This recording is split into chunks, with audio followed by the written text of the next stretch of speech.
If my journals are anything to go by, I'd say Soulsborne games have a pacing issue because it goes from I love it, I hate it, I love it, I hate it, and it's the same thing in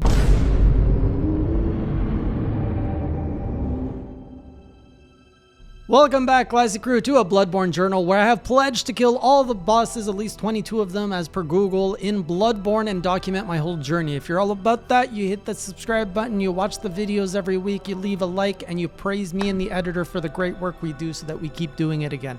Honestly, though, you don't have to praise. You can criticize all you like. I take criticism. I like criticism. A lot of you guys said last week, what do you mean you hate Bloodborne? What do you mean? You're just not playing it right. You gotta be more aggressive. You go after the limbs. That's how the bosses are fun. And then some of you were like, you know what? The bosses aren't that good in the beginning. And that is conversation. That is good stuff. And in fact, despite my complaining of the first 6 bosses of this game that I played, all of you are like, look, Jay, we know the witches suck. And I'm like, honestly, the witches were one of my favorite fights. Like, I actually enjoyed the witches. It seems most people don't, but I like that there was like a puzzle element to it that I have to figure it out. And I did, and I had fun. So anyways, the past stream, I actually enjoyed myself because a lot of my gripes were not happening. For one, as soon as I started playing, I'm like, okay, I feel like I'm in the zone tonight, and I feel that I'm getting the switching action and my combos are coming in good. Like right from the beginning of the stream, like, okay, tonight's gonna be a good night. So I don't know if there's like a certain mindset you have to be to play Soulsborne games, but I was in it. The next thing is I had a direction. So in the last journal, I was really lost.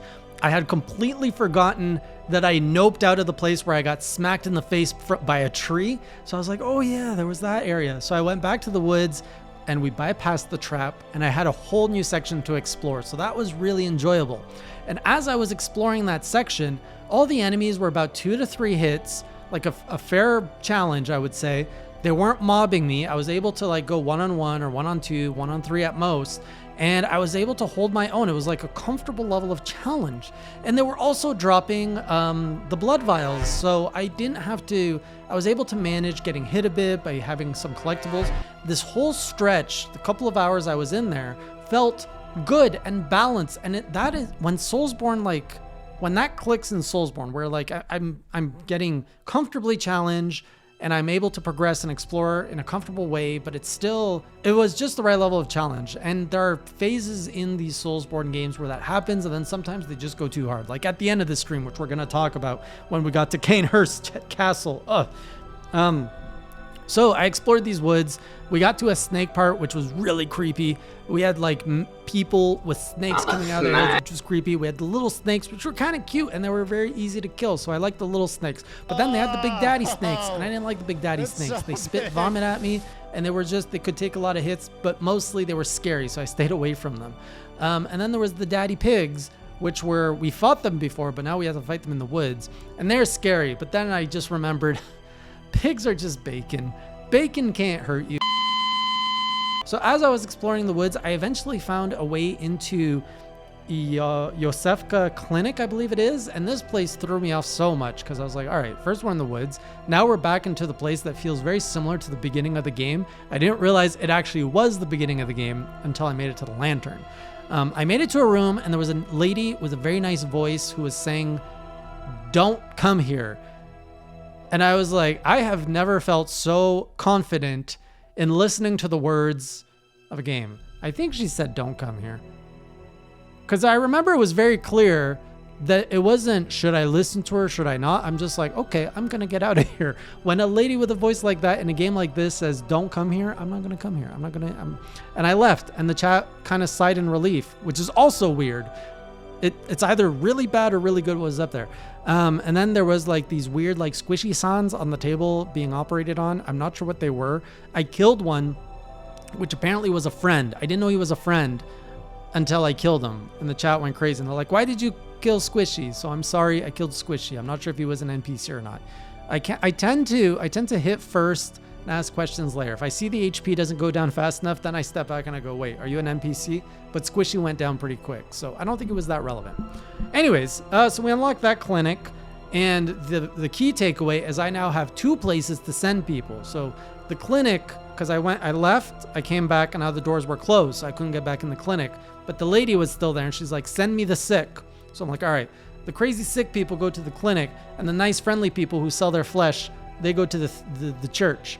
And later on, I actually met a sick dude in the forest who was eating a human. And I'm like, you're not coming to my church, but you can go to the clinic with the nice lady. Maybe she'll help you out. But before we left the woods, I made it to my first and only boss of the week. If we don't count the chalices, which was the Shadow of Yharnam. And I was like, all right, let's do this. Maybe the bosses get better.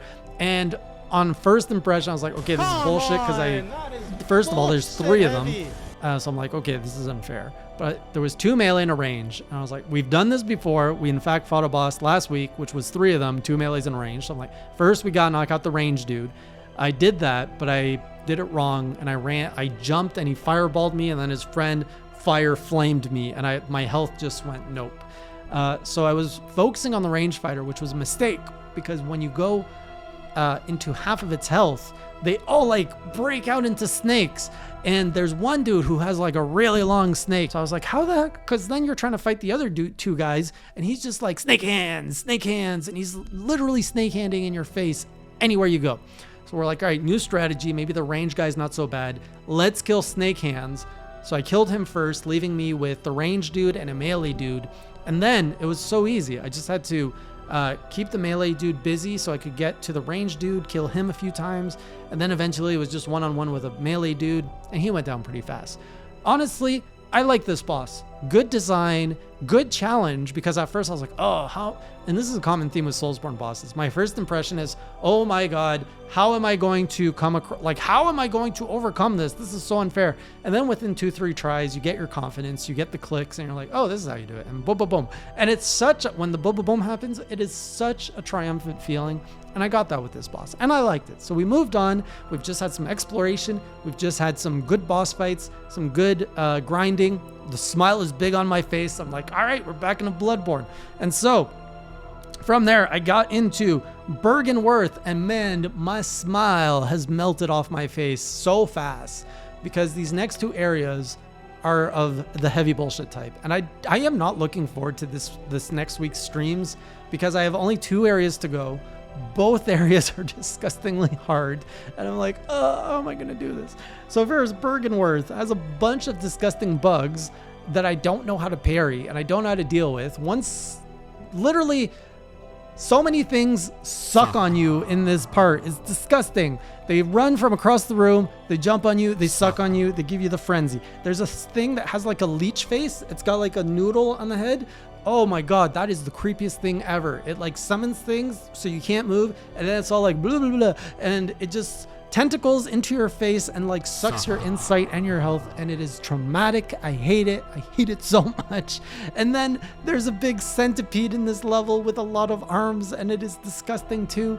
But the thing that killed me here was the freaking hunter that looks like a human. It's not even the disgusting thing, and it just like one shot me, and I'm just like, oh, this place sucks hard. Wow, I can't believe I made that joke. But anyways, so I make my way to where they told me the buggy is. Beautiful buggy, beautiful cinematic, beautiful castle, beautiful snow. I'm like, oh, this is beautiful. It's like Castlevania. Everyone's like, oh, it's Castlevania. I'm like, yeah, it does look like Castlevania. And so I come across the first monster here. I'm like, I am so down to exploring a castle. First monster destroys me. I was like, okay, it's not gonna be that fun. But it's near a save point, so I'm like, it's not so bad, I can practice. I try to practice on the closest dude to see what it's like, and it takes like 20 hits to kill. I'm like, oh, am I under leveled? What's going on here? This doesn't feel right. So I'm like, maybe we don't have to fight these guys. So I run into the castle, only to find it is filled with ghosts everywhere. There's literally 5 to 10 ghosts spawning around you, and I like tried to kill a few, and they take more hits than they should, I feel. Like when it's more than 5 hits per spawn and they're spawning in that amount of quantities, I'm like, oh, this ain't gonna be a fun time. So I tried to run around the castle and just try to like make my way and see what the goal of being here was and if I could find anything cool. And I pretty much died. I died to some gargoyles, and it's like the gargoyles were fairly fair to fight. It was kind of one-on-one and they were okay. But the fact that I had to run through so many enemies just to get there tells me I might not be at the right level, or something needs to happen before I do this. So I think when I go back, I'm going to take my chances with the bugs again, because at least I was able to kill them and progress and explore. And I just opened a shortcut. So I think I just have to deal with this hunter who's a bit of a wall. And then maybe I'll find more stuff to do there. And I know that Cainhurst is a optional area. So maybe we'll come back to that later. Right now I'm at about level 50. And some people are saying that that seems fair, but we'll come back to it. And finally, I ended the stream with some advice. So one of the complaints I had in my last video was I did not like the grind for the blood vials, and I explained how grinding for blood vials was BS. So people shared with me that there's a bit of a glitch in the game that you can use to eliminate farming. And I can't really say this word out loud in the whole thing, but it's the CUMM chalice dungeon. So you enter that code, CUMM and a few numbers, and it gives you a dungeon that you just basically walk into it and you get 80,000 whatever you soul equivalent. What?